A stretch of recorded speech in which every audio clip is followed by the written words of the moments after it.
Hey everyone, so today's video is going to be about another recent article. This one's more recent than the last video I did. It's from 2 days ago as I'm filming this. And here it is. Let's just read through it. So we've got US Embassy to Vatican again flies pride flag as Biden administration backs LGBTQIA plus advocacy. I didn't realize the acronym had gotten so long. I know sometimes people joke that it's really long and they just put lots of letters on it, but it actually, in this title, is that long. So let's have a read through. I'm not going to read the whole thing because it's very long, but just the key parts. The US Embassy to the Holy See has again flown a pride flag as President Joe Biden reiterated his commitment to supporting LGBT advocacy and apparently transgender affirming healthcare for children.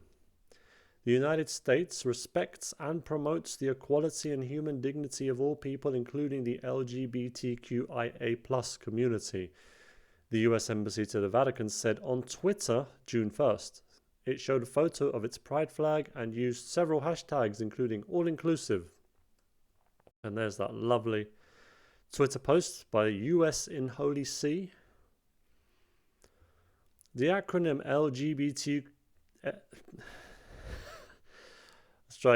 LGBTQIA+ stands for lesbian, gay, bisexual, transgender, queer, intersex.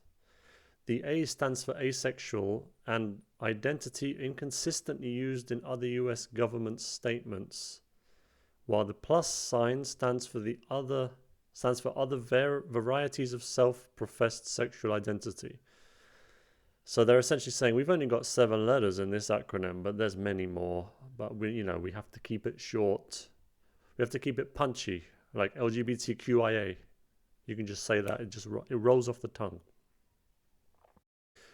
The message differs slightly from last year's when the embassy said the US respects the dignity and quality of LGBTQI+ people. So I think they had 1 letter less. This time they have IA. As mentioned there, that stands for asexual. I wonder if some of the others in the plus section are offended that, well, why are we part of the plus? Why aren't we one of the letters? Are you saying those are more important than us? The US Embassy to the Holy See showed the pride flag last year as well. In early 2021, US Secretary of State Antony Blinken announced that US embassies and consulates around the world could fly the pride flag on the same flagpole as the American flag during Pride season. And we are currently in Pride season in June. It certainly feels that way here, where I live, in England. You see those flags on almost every building you walk past when you're going around in central London. That authorization to fly the flag, that wasn't a mandate, was given ahead of May 17th, observed by activists as the International Day Against Homophobia, Transphobia and Biphobia. This is the first time I've heard that, biphobia. Blinken's cable on pride flags, first reported by Foreign Policy magazine in April 2021, advised that diplomatic posts in certain countries should avoid flying the rainbow flag if doing so would create a backlash. But as we see, flying them in the Vatican doesn't create a backlash, so they do it. That's why they did it last year, and why they've repeated it this year. The US Embassy to Italy similarly displayed a pride flag and various messages on its Twitter page, including a link to President Joe Biden's May 31st declaration of lesbian, gay, bisexual, transgender, queer, and intersex Pride Month. This guy's a Catholic president, for crying out loud. Today, the rights of LGBTQI+ Americans are under relentless attack, Biden said, adding, an onslaught of dangerous anti-LGBTQI+ legislation has been introduced and passed in states across the country, targeting transgender children and their parents and interfering with their access to health care. I'm not going to read this whole thing. Feel free to read it. I'm going to put a link to it, right? Well, I'll finish what he was quoted as saying, actually. Biden did not specify the legislation, but some states have raised concerns that children are wrongly being exposed to sexual propaganda or wrongly face pressure to undergo purported gender transitions beginning with puberty blockers. The president said 45% of self-identified LGBTQI+ youth seriously considered attempting suicide last year, saying this is a devastating reality that our nation must work urgently to address.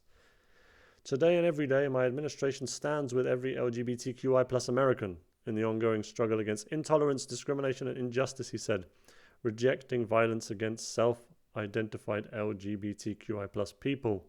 Reaffirm our belief that LGBTQI+ rights are human rights. Anyway, I'm going to move forward a little bit to show you this. This is actually something I didn't realize, so it's interesting to read this. It says just here, US government promotion of Pride Month has differed depending on the president. So apparently, under the Trump administration, the US diplomatic outposts were reportedly prohibited from flying the rainbow pride flag from embassy flagpoles and had to obtain special permission to do so. They were allowed to display the flag inside buildings. And it goes on. There's a lot of this to read, actually. As I said, the link will be under this video. But I mean, here's my question.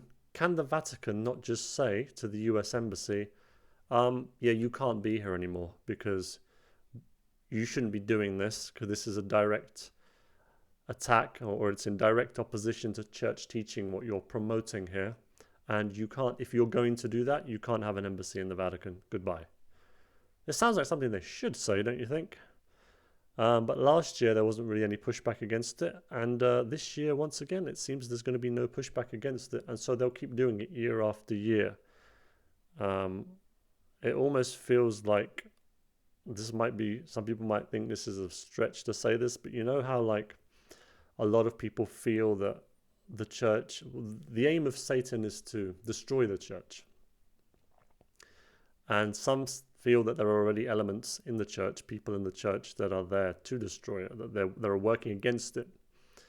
And they're like little victories for the devil, right? Every time he gets some of his people in there to do his work, his useful idiots or his handy tools that he has in there, whether these people know they're doing it specifically, working against the church for the devil, or whether they don't realize it and they're doing it as again, as I said, as useful idiots.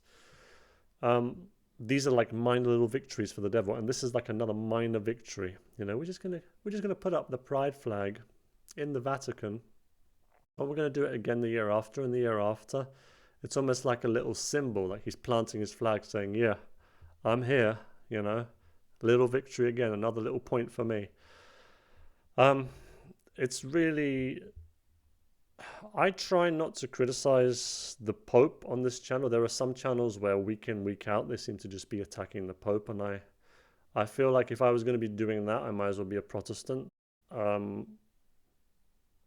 So I kind of, even though I'm not a priest, I go along with the whole obedience to the Pope thing. I think he's the Pope, he's the head.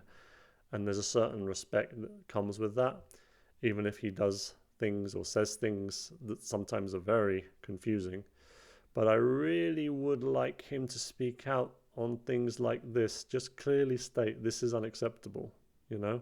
Just say it. It's not hard to say that.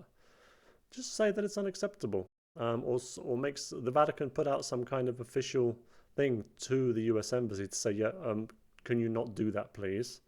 If you do it again, or if you don't take it down, then we'll have to sever ties. Like, we'll have to basically stop you having an embassy here, because this is very disrespectful to us. That would be nice if they would do that. And I really do call for them to do that. And we'll see what happens when we have the next Pope in charge. I don't know when that's going to be, but we'll see what kind of Pope it is. Because I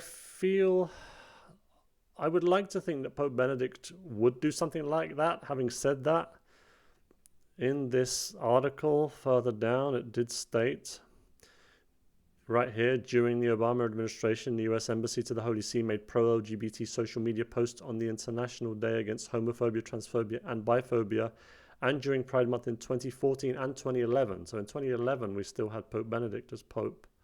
But although, to be honest, they did just make pro-social media posts. So, telling them what they can and can't post on social media might be going a bit far from the Vatican. I don't think they put up anything officially outside their embassy, whereas now they're doing that. They're literally just putting up a flag, a big pride flag right there in front of their embassy for all to see.